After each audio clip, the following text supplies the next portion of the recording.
ดีทุกคนเนาะมื้อนี้สิมาแนะนำวิธีการตั้งแอปก๊อกก๊อกมูฟนั่นเองหรือว่าการเอิ้นรถก๊อกก๊อกนั่นเองเนาะวิธีตั้งก็ง่ายๆก่อนอื่นมันให้เราเข้าไปที่ Play Store หรือว่า App Store ก็ได้เนาะเข้าไปตัวนี้1ครั้งแล้วหลังจากนั้นพิมพ์คำว่าก๊อกก๊อกโอเคหลังจากนั้นมันจะขึ้นมาตัวนี้เนาะตัวก๊อกก๊อกมูฟตัวนี้เลยคลิกไป1ครั้งหลังจากได้แบบนี้แล้วให้คลิกตัวทำอีกเลย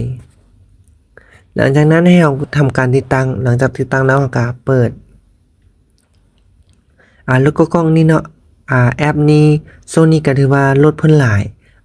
ง่ายๆนะแป๊บเดียวก็ได้ลดแล้วให้เข้าที่การสร้างบัญชีเดี๋ยวเอาไปเขียนไว้เนาะเข้าวันนี้โอเคหลังจากเข้าวันนี้แล้วหลังจากนั้นให้เราใส่เบอร์20ขึ้นต้นด้วย20เนาะแล้วใส่เบอร์โทรได้เลยหลังจากเราใส่เบอร์โทรสำเร็จแล้วให้เราแตะส่งบัตรหนึ่งหลังจากนั้นเราก็จะทารหัสผ่านรหัส OTP เนาะอยู่คนละหน่วยเนาะ025964หลังจากได้รหัสผ่านแบบนี้รหัส OTP แบบนี้แล้วเราก็ต่อไปหลังจากนั้นมันจะขึ้นมาแบบนี้ให้เราใส่ชื่อของเราเราใส่ชื่อของเราสมมุติว่าเนาะชื่อบุ๊กว่าสิเนาะB O O K แบบนี้ร้านผ้านะใส่ในแต่อย่างเนาะบุ๊ก B O O K 1 B O K 5566ใส่แบบนี้เนาะcopy ได้เลยเพื่อบ่ให้เราแล้วตัวต่อไปเราก็ copy วางได้เลย copy แล้วบางโอเคเนาะหลังจากนั้นทำเบิ่งรหัสที่กันละบ่และอยู่นะรหัสที่กันละบ่บัดนี้คันว่ารหัสที่กันแล้วถ้ารหัสเราถึกกันแล้วเนาะให้เราคลิกวันนี้บางคนอาจจะใส่อีเมลอยู่นี่แต่ว่าบางคนก็งงใส่อีเมลค่อยบ่มีอีเมลแล้วเขาบ่ชื่ออีเมลใส่ได้แนวใดคันบ่ใส่อีเมลแล้วมันจะขึ้นเป็นแบบนี้เนาะมันเข้าร่วมแบบนี้มันจะเข้าร่วมบ่ได้เลยบางคนก็งงในขั้นตอนนี้แต่บ่ยากขั้นตอนนี้ง่ายๆก็คือคลิกที่เห็นดีติ๊ก1บาทโอเคป่ะมันจะขึ้นเข้าร่วมทันทีถ้าหากบ่ติ๊กแบบนี้มันจะบ่ขึ้นเนาะอีเมลบ่จำเป็นต้องใส่ติ๊กเขาเห็นดี1บาทแล้วมันจะขึ้นทั้งหมดแบบนี้แล้วเราก็ทำการเข้าร่วมได้เลย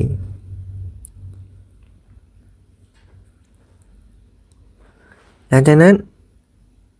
โอเคเนาะหลังจากนั้นก็จะขึ้นแอปแบบนี้แล้วเนาะแล้วสามารถเอิ้นรถได้เลยสะดวกสบาย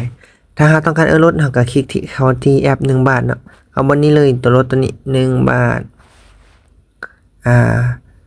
เขาบอกว่าใช้แอปเนี่ยเปิดที่อยู่เราหรือเปิดตำแหน่งเราในขณะที่ใช้แอปมันก็เปิดเนาะ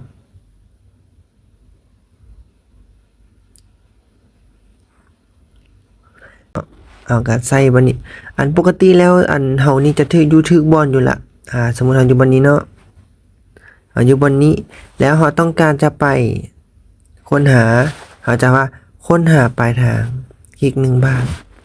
แล้วสมมุติว่าเราจะไปที่ประตูไซเราก็พิมพ์นะประตูไซ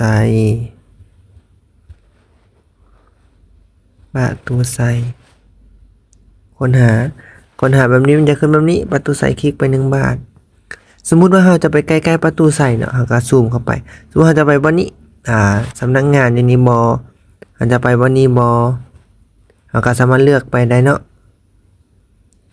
หลังจากนั้นเลือกได้แบบนี้แล้วเราก็ทำการค้นหาที่อยู่ตั้งเป็นจุดปลายทางแล้วเขาจะเสนอราคามันนี้ได้เลยหลังจากนั้นเราก็คลิกเข้าที่รถนี่เราต้องการคลิกเข้าปุ๊บเนาะรถจะรับมาทันทีเลยเราจะบ่มีสิทธิ์เลือกรถเนี่ยแต่ว่าเรากดไปปุ๊บถ้ารถรับรถจะมาหาเราอันนี้ก็ถือว่าการตั้งแอปก๊อกๆเนาะถือว่าง่ายๆหรือว่าผู้ใดต้องการรถเก๋งเนาะก็สามารถเอารถเก๋งได้แต่ราคาอาจจะสูงน้อยนึงเนาะสูงกว่าก๊อกๆนิดนึง